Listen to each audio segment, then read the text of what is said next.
Assalamualaikum warahmatullahi wabarakatuh. Ketemu lagi dengan Kang Mus Channel.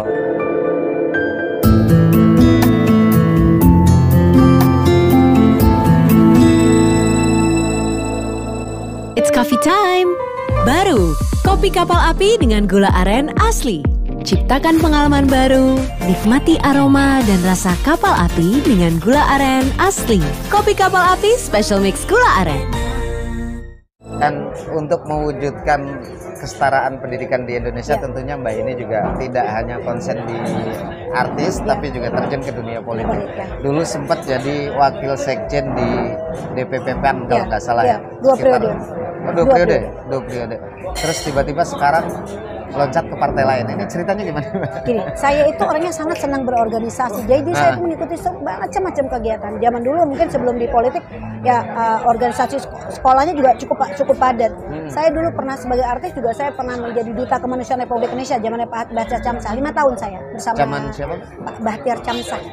Mensos. Oh ya. Saya pernah menjadi duta kemanusiaan bersama INE pada waktu itu. Kemudian saya pernah menjadi duta human trafficking dan saya sangat aktif dengan aksi atau kegiatan sosial. Bahkan untuk acara-acara seperti, bukan acara ya, kegiatan-kegiatan seperti Tsunami Aceh, mungkin saya adalah perempuan pertama bersama Najwa yang sampai di Aceh. Kami adalah barisan pertama yang sampai. Itu menempuh perjalanan panjang. Bisa evakuasi langsung. Kemudian berikutnya kami datang lagi bersama Rizal Gibran. Saya masih punya mungkin kalau dicek nanti dilihat dari newsnya masih ada tersisa di sana. Sampai hampir kegiatan banjir bandang Manado dan sampai hari ini saya cukup kuat dengan Core Rescue. Bahkan ketika saya terjun di dunia politik pun saya menjadi salah satu penasehat dari rescue yang kami miliki saat ini. Ya, cerita dari pindahnya dari biru ke kuning ini gimana, Mbak? Jadi begini, saya bersyukur bahwa saya dibesarkan oleh Partai Amanat Nasional, meniti karir dari bawah, dari barisan muda waktu itu. Akhirnya dipilih itu di eranya Pak. Dari zamannya Pak Amin Rais. Amin Rais ya. Zamannya Pak Amin Rais, kemudian sampai zamannya Pak Susno Bachir, sampai zamannya Pak Jul.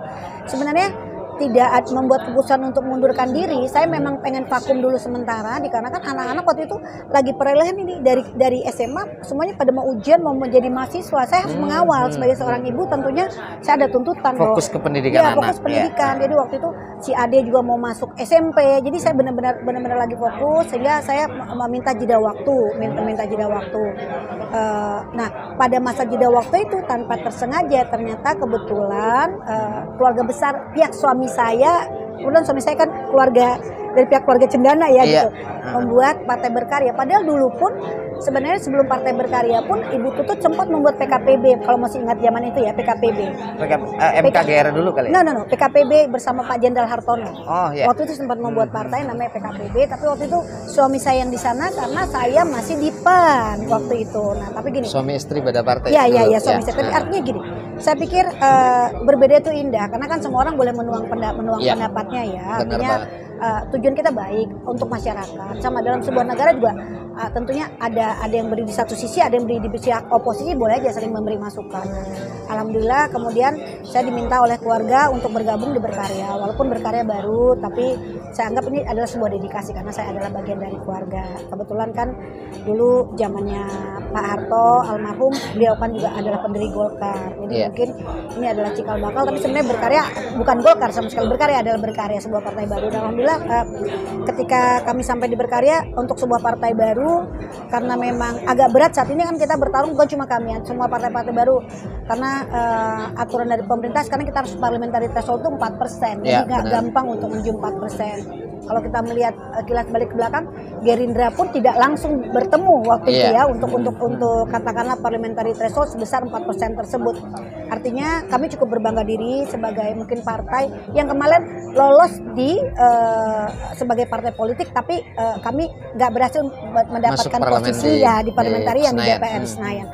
Artinya saat ini Berkarya memiliki 169 keterwakilan di kabupaten dan di kota, anggota dewan. Alhamdulillah kami punya kabupaten dan kota anggota dewan. DPRD. Ada berapa, Pak? 169. Alhamdulillah ya, cukup banyak ya. Cukup banyak. Artinya sebagai partai baru pun kami menempati posisi tertinggi dari semua partai yang tidak lolos parliamentary threshold. Dari semua partai baru. Semua partai baru. Artinya kan termasuk kami berarti di atas PSI dong. Di atas PSI kita. Artinya coba dilihat jejaknya, alhamdulillah ya. Ini by data ya, artinya alhamdulillah gitu. Terlepas dari pro dan kontra, tentunya kami juga ingin menjadi bagian dari pemerintahan di mana kami bisa memberikan masukan. Ya mungkin saya juga kemarin ikut berjuang sebagai caleg nomor 1 dari DKI 3. Dapil saya itu adalah Barat, Utara, dan Kepulauan Seribu kemarin. Saya 2019. Ya 2019 kemarin. Jadi saingan saya di nomor urut 1 itu termasuk Grace. Jadi saya Grace, Sarah waktu itu yang berada di urut 1. Tentunya Pak Adang Doro Jatun. Ya saya bertarung dengan polisi hebat tentunya. Termasuk juga Charles Honoris yang bertarung di kami, termasuk juga Haji Lulung yang satu dapil sama kita pada waktu itu. Alhamdulillah gitu. Dia memang saya pikir ini bukan dikatakan tidak berhasil ya, karena memang untuk bisa duduk sebagai anggota dewan tentu di DPR RI kan tentunya harus suara partai dan suara kita, dan memang kami kemarin nggak mencapai 4% ya, dengan tidak mengurangi semangat kami, tetap kami akan berlanjut nanti berjuang di 2024 ini kan makin banyak juga nih partai-partai baru, Mbak. Betul, ada Gelora, ada Partai Umat juga ya, Pak Amin Rais gitu ya, pecahan dari PAN. Terus juga ya banyak sekali, bahkan partai buruh pun udah muncul. Nah, kemungkinan besar untuk nyalek lagi masih ada. Gini, saya nggak bisa bicara masalah pencalekan gini. Kadang-kadang teman-teman tuh selalu terikat bahwa kalau kita masuk partai politik lalu kita menjadi caleg. Tidak, being a politician. Saya merasa saya adalah politisi perempuan. Saya tuh 3 kali pernah menjadi jurkamnas. Bayangkan sudah 3 kali menjadi jubat jubir di hampir semua pilpres. Artinya saya maksudnya ada pattern lah mengarah ke sana gitu ya. Tentunya kepada calon presiden yang kami bela. Artinya begini, tidak melulu kita bicara masalah legislatif. Jadi pemimpin itu bisa dieksekutif, bisa diyudikatif, bisa ditempatkan di banyak hal. Artinya kamu bisa memimpin, kita lobby politik bisa menyentuh banyak lini, termasuk BUMN gitu. Artinya gitu, Anda nggak usah khawatir ketika Anda tidak menjadi katakanlah seorang anggota dewan lalu Anda tidak bisa berkiprah di politik. Kita lihat kemarin juga kehadiran teman-teman di pertemuan kemarin acara Sumpah Pemuda, bahwa gini, banyak teman-teman yang mungkin belum berhasil duduk di anggota dewan tapi masih tetap menjadi pemimpin, bayangkan baik pemimpin di partainya maupun pemimpin di luar. Banyak hal yang bisa kita lakukan. Jadi saya bilang gak pernah ragu untuk menjadi pemimpin, terutama begini, saya tetap berpijak berposisi bahwa saya adalah pemimpin perempuan, insya Allah masih didengarkan oleh rakyat dengan segala macam kegiatan sosial dan kegiatan yang lain-lain. Karena apa?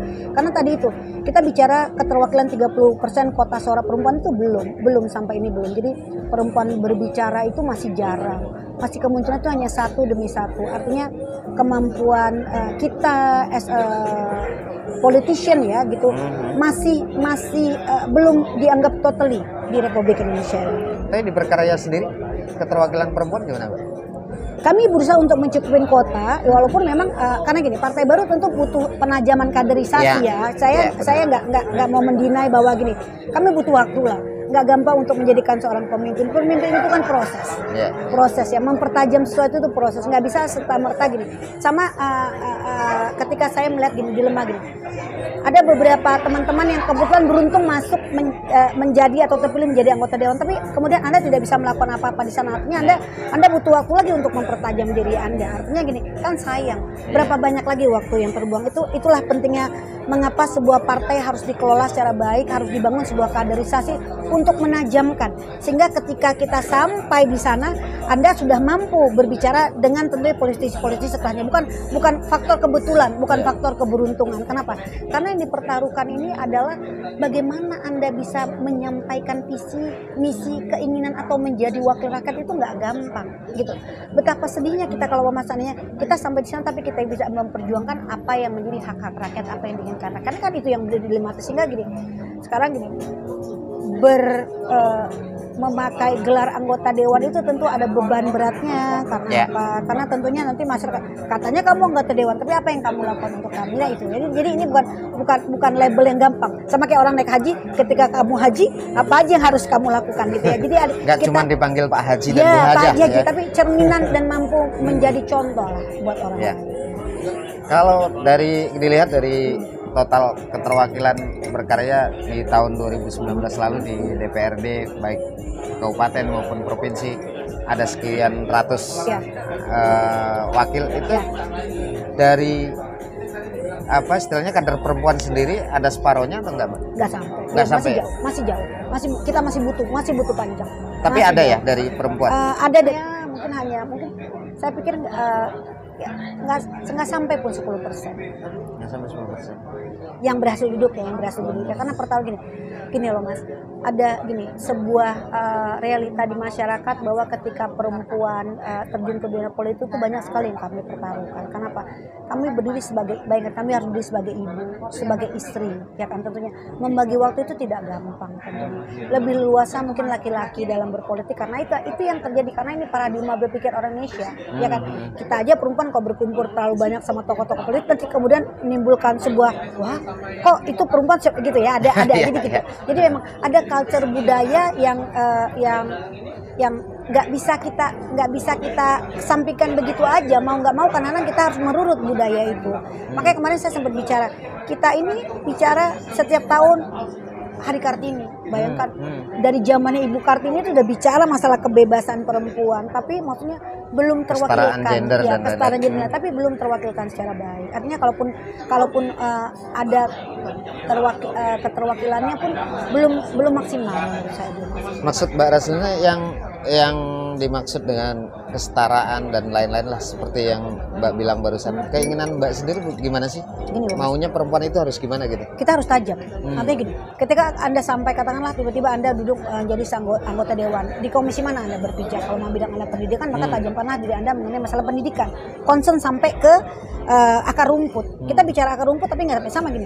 Saya tuh core paling kuat di saya adalah saya memang dulu jadi waksekjennya, bidang saya adalah ekonomi, koperasi, keuangan. Itu bidang saya banget. Dan kebetulan perusahaan yang papa saya miliki juga bergerak di bidang UKM. Kami sangat paham. Kami tidak mengatakan ini. Kami adalah pelaku UKM sendiri. Kami besar berdiri bersama UKM dan perusahaan ini sudah berjalan puluhan tahun. Artinya cukuplah kami kalau diajak berbicara soal UKM. Di mana-mana kita dengungkan masalah bagaimana perekonomian rakyat ini bisa diangkat melalui sektor UKM. Karena apa?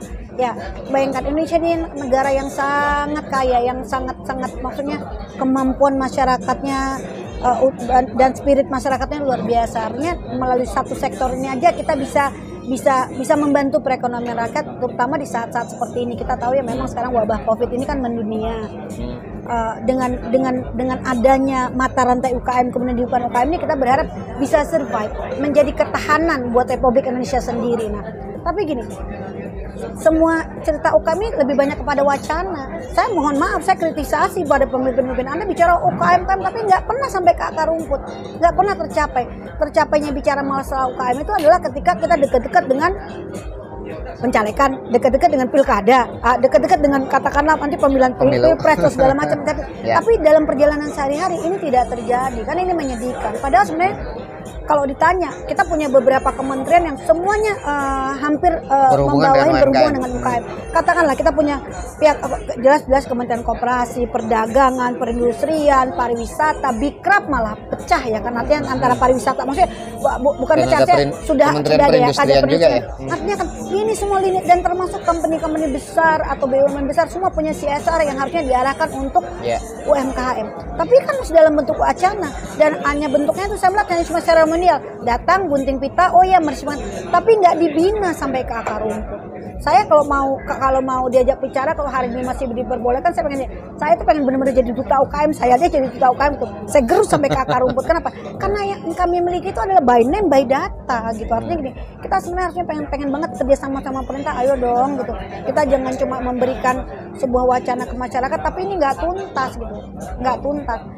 Dulu ya, orang bilang bicara masalah orde baru, orde lama, tapi gini, ada sebuah pernyataan di zamannya Pak Harto itu repelita, rencana pembangunan terarah terukur. Terarah terukur. Kenapa? Harus ada. Yang 5 tahun kita punya target, dalam 5 tahun punya target. Ini kan enggak, belum selesai nanti dilanjutkan, belum selesai dilanjutkan, sehingga gini, tidak pernah tuntas apa yang kita kerjakan.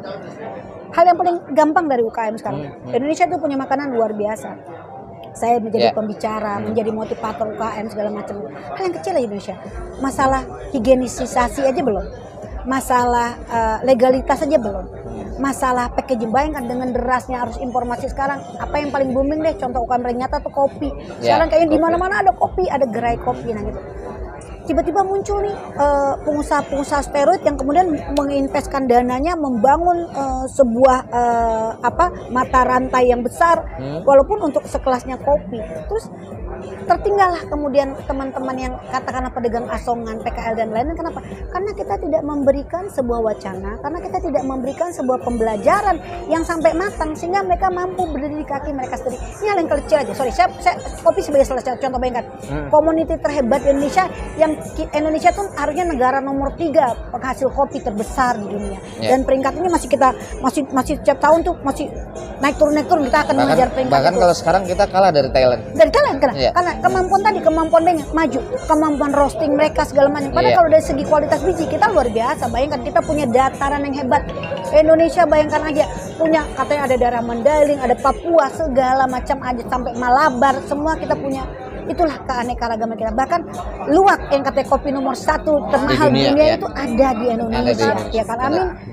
Bayangkan, bisa nggak kita menciptakan ini menjadi sebuah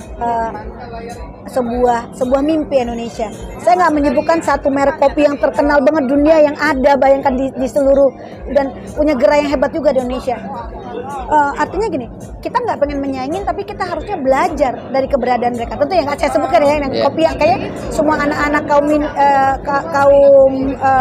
muda punya pasti kartunya, punya membersnya. Bayangkan, kenapa kita nggak membuat hal yang serupa?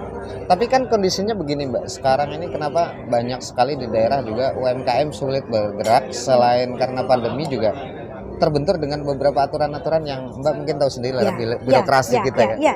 Itu dia gini. Kayak ada semacam perizinan, belum lagi nanti setelah mereka izin dapat berdiri, mereka sudah jualan, tiba-tiba ada istilah kayak standarisasi segala macam yang harus dapat sertifikasi. Ya, itu dia. Nah, artinya gini, kan kita punya kelembagaan di pemerintah di mana kita contoh lah, sertifikasi apa tuh BPOM, tentu dong. Hal-hal yang kecil-kecil. Kemudian bagaimana Anda membuat sebuah ruang usaha itu memiliki perizinan. Katakanlah mungkin sekelas yang paling kecil, CV dulu sebelum ke PT dan lain-lain. Artinya gini. Kan sebenarnya kita punya industri rumahan dan kemudian kita punya yang namanya koperasi. Koperasi ini sebenarnya adalah suatu wadah yang dulu dibangun untuk merangkul dari anggota dan kembali untuk mensejahterakan anggotanya. Tapi ini yang nggak terjadi. Terpatah-patah mata rantai keberadaan koperasi tersebut. Kita bicara koperasi, tapi koperasi itu juga terpatah-patah mata rantai.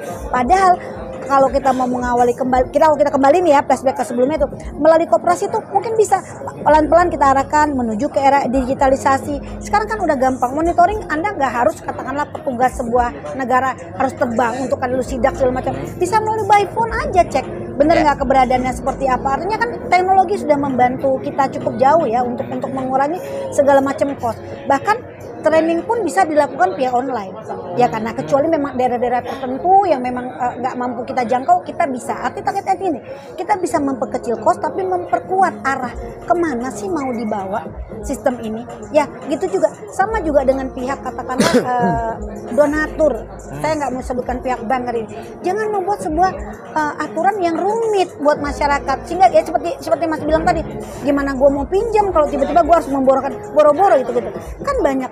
Kita dengar kok pemerintah mengeluarkan bantuan langsung tunai, tapi arahnya kemana? Siapa yang menerima itu? Dan siapa yang sampai? kadang yang nggak berhak yang menerima. Nah itu dia. Kenapa? Karena tadi diputus mata rantai legitimasinya maunya gampang. Oh yang kenal aja dari saudara buat saudara kembali ke saudara. No bukan seperti tapi kan itu. Gini juga Mbak ya, koperasi di era Pak Harto mungkin saya dulu masih umur yang belum begitu paham ya di zaman era Pak Harto, tapi saya merasakan banyak manfaatnya koperasi itu di daerah saya di Jawa maupun di daerah mertua saya di Riau gitu ya. Itu kebanyakan memang jalan. Mereka ada semacam pelatihan juga sampai ke bawah gitu. Nah sekarang kalau saya lihat selain nggak jalan juga, tapi konotasinya kalau bicara koperasi sekarang jadi rada negatif. Yes. Karena saya agak setuju tuh. Ini saya agak tajam menyampaikan ini. Agak gimana ya? Katakanlah kayak modus pinjol dengan simpan pinjam dan lain-lain. Nah itu menurut Mbak gimana sih? Ya itu dia sekarang karena tidak gini loh. sudah ada dari awal, tapi kenapa nggak dibangun ruang lagi, diperbaiki sistemnya? Ya kan saya bilang kita kan udah menuju digitalisasi, gampang dong gitu.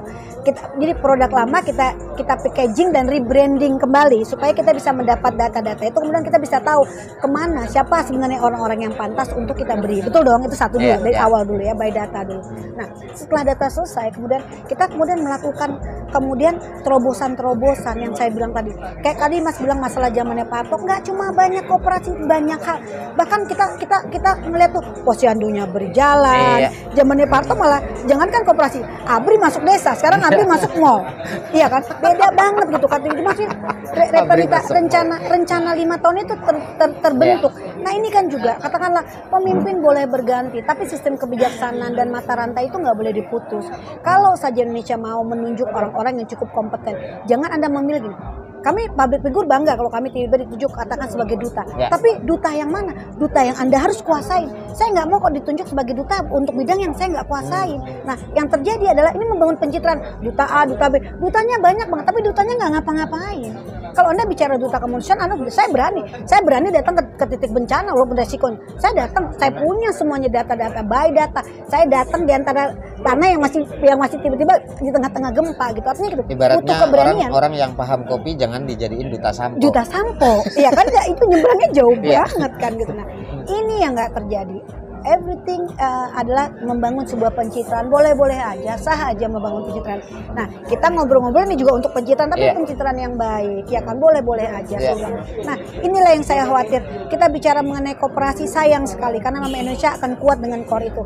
Kita akan bareng ribut-ribut masalah minerba, katanya menjual tanah dan air yang nggak tanggung-tanggung. Nah, kalau ini mau kita, maksudnya bukan dijadikan sektor nomor 2, sektor yang utama juga dengan tidak menggerus apa yang ada, artinya penguatan kita itu adalah di sektor ini, UMKM ini. Kenapa?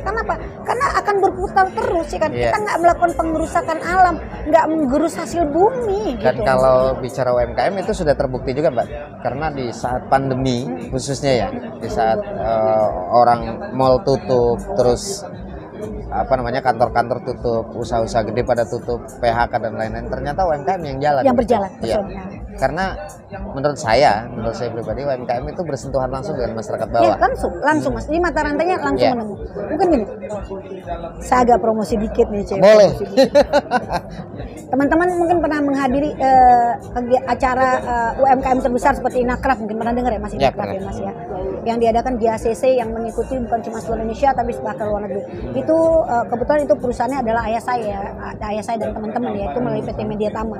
Artinya gini, kami membuat kegiatan ini adalah untuk langsung bersentuhan dengan UMKM. Kita punya kegiatan seperti Inakraf, Rafina, tentunya bekerja sama dengan pemerintahan ya, bekerja sama dengan ASEVI tentunya di belakang kami ya. Artinya gini, dari sini saya banyak belajar bagaimana saya mencoba menciptakan ruang, menciptakan sebuah kegiatan yang tepat guna gitu loh Mas. Tapi itu pun kami sebagai salah satu, saya agak sedih juga nih ketika kemudian orang tua kita mengeluh ya, kayak Papa sebagai komisaris utama PT Media Tama tuh bilang begini, wah kita izin buat pamerannya nggak bisa sampai hari ini. Bayangkan Mas, dan berapa banyak UMKM yang menunggu kami karena itu adalah gitu. Itu udah mau hari H. Ini kita 2 tahun nggak ada kegiatan sama sekali, tidak diperbolehkan ya, tidak diperbolehkan. Bayangkan dalam satu kegiatan UKM sekelas Inakraf itu kadang-kadang mereka bisa untuk 1 tahun mereka loh Mas. Artinya kan this is real.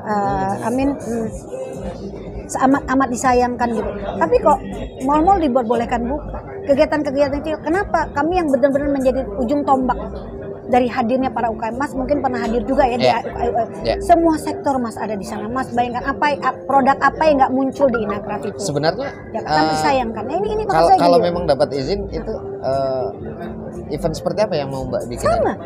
Sama. Artinya kita akan ketemu B2B, face to face itu. Karena gini, dengan semua produk UMKM. Dengan semua produk yang terbiasa terjadi. Asal kita mengikut protap yang besar. Saya bingung kenapa kami belum sampai saat ini pemerintah memberikan dukungan yang pasti gitu kepada kita. Tapi sementara sekelas pameran otomotif seperti Gias misalnya. Nah itu yang kami pertanyakan. Jadi mudah-mudahan melalui channelnya Mas Mus ini Amin. tersampaikan juga kepada pemerintah ini. Kami tidak memberikan kritik tapi lebih memberikan kepada tolong support kami gitu, agar apa? Juga memberikan support kepada UMKM yang lain. Bayangkan itu ribuan peserta loh di kami itu, dan itu semua multi produk.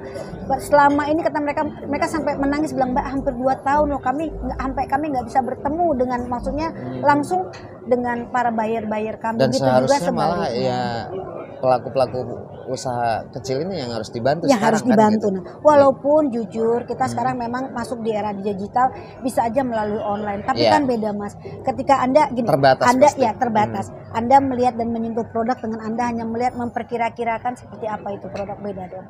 Ya kan beda. Ini yang paling saya pikir yang paling dasar sekali. Dan saya berharap juga mungkin melalui media ini saya bisa menyampaikan, mudah-mudahan pemerintah mau memberikan support kepada kami, karena jujur aja dalam pameran itu sendiri juga hampir semua lini pemerintahan turun di kami. Di mana ya, hampir semua kan kementerian kan juga punya islandnya di kami. Pendan pariwisata semua, bahkan seluruh Pemda, bahkan Dekranasda seluruh Indonesia itu pasti punya stand di kami. Itu sebenarnya alasan utamanya apa, Mbak? Katanya perizinan dikarenakan masalah ya ini tadi kita tahun pertama pertama kita masih bisa maklum ya, karena memang kondisinya belum kondusif. Tapi kan saat ini saya melihat udah masuk tahun kedua dan kondisinya sudah mulai kondusif dengan dibukanya kalau soal prokes kan sebenarnya bisa, seharusnya bisa. Terus alasannya sekarang itu diizinkan. yang kami belum tahu, tapi kami belum mengantongi izin sampai hari ini gitu. Itu yang juga tentunya agak membingungkan kami ya gitu. Artinya kami berharap mudah-mudahan ada support besar. Sebelumnya ini izinnya dari pihak mana dulu? Dari semua kan semua lini pemerintahan tuh. Dalam Inakrab itu hampir semua kementerian ikut kan, terlibat. Enggak, maksudnya dari pihak keamanan juga ini. Keamanan juga, karena gini, alhamdulillah hampir semua pameran Inakrab bertahun-tahun ya, bayangkan sekarang 20 tahun lebih Inakrab itu selalu dibuka dan ditutup minimal dengan presiden dan wakil presiden. Nggak pernah miss. Alhamdulillah dari dulu. Mas kalau mau nanti buka di websitenya sendiri bisa dilihat. Ini maksudnya nih, saya mungkin bicara mewakili orang tua saya tentunya, boleh juga mewakili perusahaan. Tolonglah gitu, bukan cuma bicara kami tapi bicara masalah UMKM yang bersama kami, dan uniknya mereka masih setia bersama kami alhamdulillah sampai hari ini, semua UMKM yang ada. Tapi kalau misalnya mengadakan yang kecil-kecilan dulu gitu, bisa Mas, bisa. Tapi sayangnya kan maksudnya agenda besar ini kan adalah sebuah kebanggaan. Dan ini kan udah agenda tahunan ya, sebenarnya udah boleh rutin dikatakan ya. Sebenarnya ASEPI dan Media Tama ini merupakan sosok percontohan terbaik dari pelaksana UMKM Indonesia, dan kayaknya udah nggak ada lagi gitu di luar kita gitu. Maksudnya yang mampu membuat saat ini sebesar yang kita buat ini gitu. Agenda ini kan bayangkan itu dari ujung ke ujung JCC kita tutup sampai ke lapangan parkir ya, artinya alhamdulillah gitu. Ini peran serta ASEPI itu juga luar biasa sebagai pelaksana dari kegiatan sejenis Inakrab, Kravina, ataupun katakanlah warisan, kan banyak nih event yang lain yang kami kerjakan di luar daripada Inakrab sendiri. Dari artis ngomongin sinetron sampai ngomongin politik sampai ngomongin UMKM. Oke, terima kasih banyak Mbak Raslina Rasidin. Mudah-mudahan kita bisa ketemu lagi di lain kesempatan. Amin. Jadi terima kasih banyak kehadirannya, dan mudah-mudahan tetap sehat, tetap sukses, dan mudah-mudahan juga karir di politiknya tambah sukses. Amin, insyaallah. Di artisnya juga. Oke, terima kasih banyak. Assalamualaikum warahmatullahi wabarakatuh.